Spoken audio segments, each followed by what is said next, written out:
मेरे साथ बीजेपी के राष्ट्रीय प्रवक्ता प्रेम शुक्ला जी जुड़ रहे हैं। वरिष्ठ पत्रकार अवधेश कुमार जी स्टूडियो में आ गए हैं हमारे साथ।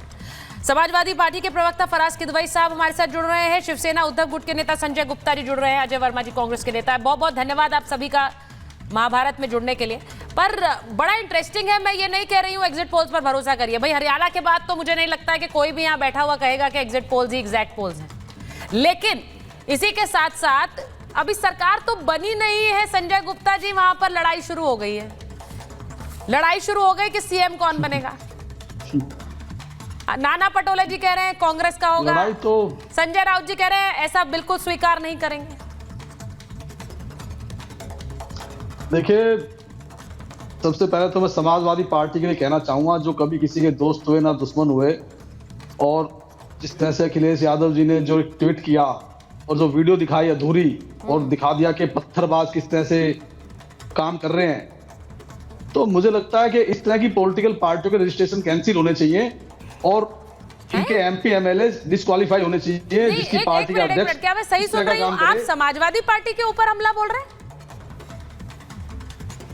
हाँ बिल्कुल, ये किसी के दोस्त नहीं हो सकते कभी भी। इन्होंने उत्तर प्रदेश में 9 की 9 सीटें ले ली और उसके बाद महाराष्ट्र के अंदर अपने प्रत्याशी उतार दिए मना करने के बावजूद भी।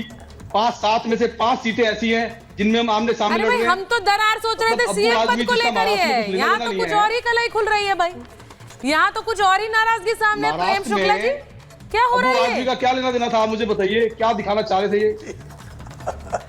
नहीं, ये बड़ा इंटरेस्टिंग है। मतलब नहीं, समाजवादी पार्टी झूठा वीडियो चला रही थी अनएडिटेड। हमने जब दिखाया एक वीडियो, ये कह रहे हैं ये गलत कर रहे थे। ये समाजवादी पार्टी झूठा वीडियो चला रही है। संजय गुप्ता कह रहे हैं, भाई उद्धव गुट के नेता कह रहे हैं। प्रेम शुक्ला जी, देखिए, संजय जी सच बोलने का उनको अभ्यास है, तो वो झूठ बर्दाश्त नहीं कर पाते। ये संजय जी का सच बोलने के लिए अभिनंदन होना चाहिए।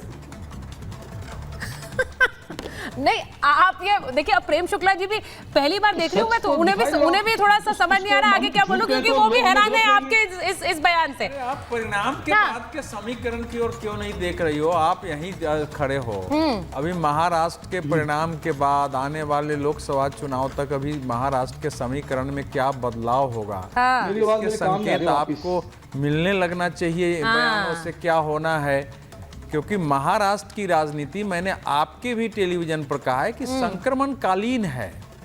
यह स्वाभाविक राजनीति नहीं है। उद्धव ठाकरे की स्वाभाविक राजनीति कहां होगी? चलो, एक बार मुख्यमंत्री के लिए गए वो, मुख्यमंत्री के लिए ही गए और मुख्यमंत्री पद नहीं मिलेगा तो क्या करेंगे? सोचिए, मैं तो यही सवाल लेकर गई थी, लेकिन वहां दूसरी ही एक डिबेट शुरू कर दी संजय गुप्ता जी ने, तो मैं उस पर भी वापस आऊंगी। डिबेट नहीं है, यही डिबेट है भाई। यही डिबेट है, डिबेट नहीं है। कैसे? क्योंकि देखिए, महाराष्ट्र में समीकरण बदलने की पूरी ये आहट है क्या उसकी? ये उसकी आहट है। उसकी आहट है कि अगर आने वाले 6 महीने साल भर में अगर कोई बीजेपी और उसको बहुत बड़ा गठबंधन आ गया, तब भी उधर अगर पूरे गठबंधन नहीं, मैं सीटें उतनी नहीं आई लेकिन सरकार बन गई और उद्धव जी मुख्यमंत्री न बने, तब भी दोनों स्थितियों में ये अलाइनमेंट आज न कल होना ही है।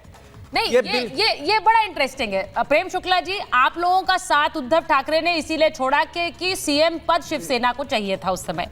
अब यहाँ पर अभी सरकार भी नहीं बनी है। मैंने शुरुआत में कहा सेहरा नहीं बना है, दूल्हे पहले आ गए हैं। वो वाली स्थिति हो रही है क्या? नहीं, देखिए, साफ तौर पर आदरणीय उद्धव ठाकरे जी वहां गए क्यों थे? क्योंकि हम उनको दूल्हा नहीं बना रहे थे, वहां उनको दुल्हन दी जा रही थी। तो सत्ता की दुल्हन को ब्याह कर उद्धव ठाकरे जी 2.5 वर्षों तक मुख्यमंत्री रहे। अब उद्धव ठाकरे जी को अधिक सीटें चाहिए थी, कांग्रेस उनको नहीं लेने दी। अब कांग्रेस अगर उनको मुख्यमंत्री पद भी नहीं लेने देगी, तो आदरणीय उद्धव ठाकरे कांग्रेस के साथ अपने हिंदुत्व के विचारों को त्याग कर कांग्रेस के साथ क्यों पड़े रहेंगे? सवाल तो पैदा होता है ना। अगर आप उनके सिर पर सेहरा नहीं बांधने वाले हैं, तो वो राहुल गांधी में अपना नेता क्यों देखेंगे? वो नाना पटोले को अपना नेता क्यों मानेंगे? इसका संकेत श्रीमान संजय राउत भी दे रहे हैं, इसी का संकेत श्रीमान संजय गुप्ता जी भी दे रहे हैं। और तो इसमें गलत क्या है? और अवधेश जी तो कह रहे हैं कि आहट इसी बात की है कि वहां पर दरारें पड़ चुकी हैं।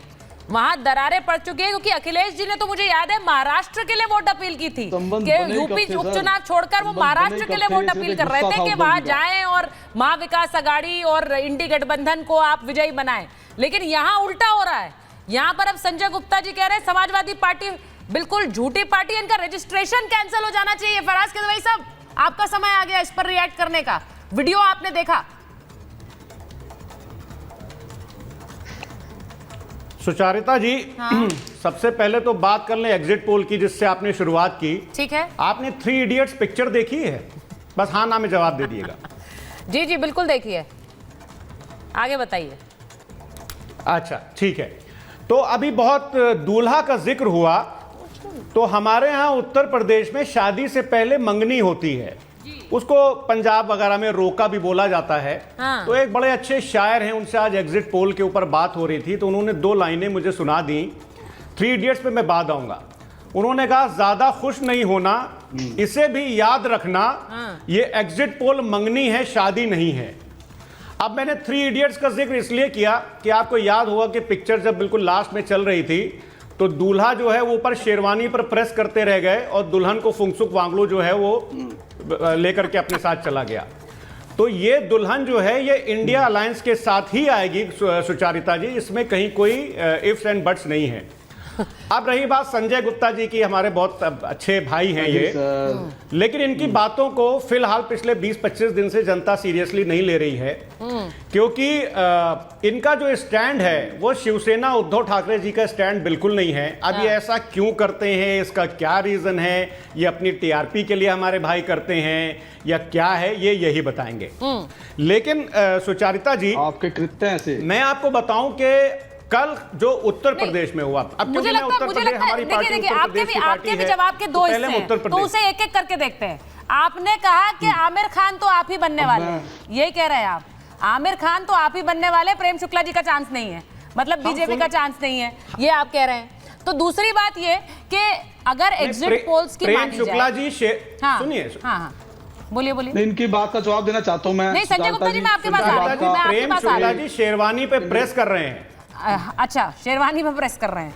अच्छा ये देखिए, मैंने शुरुआत में ये कहा कि एग्जिट पोल्स को मैं कोई पिछले कुछ समय में जिस तरह एग्जिट पोल्स धड़ाम हुए हैं, इसी वजह से हमने भी एक पोल ऑफ पोल्स दिखाया, क्योंकि अब तो ऐसा लगता है एग्जिट पोल्स पे भरोसा नहीं किया जा सकता। हरियाणा में जो हुआ है, अजय वर्मा जी यहाँ पर बैठे हैं, अजय वर्मा जी के साथ में इसी स्टूडियो में डिबेट कर रही थी, उन्होंने कहा था 65-70 सीटें आएंगी, फिर हरियाणा में जो सीन बदल गया वो हम सब साक्षी हैं उसके।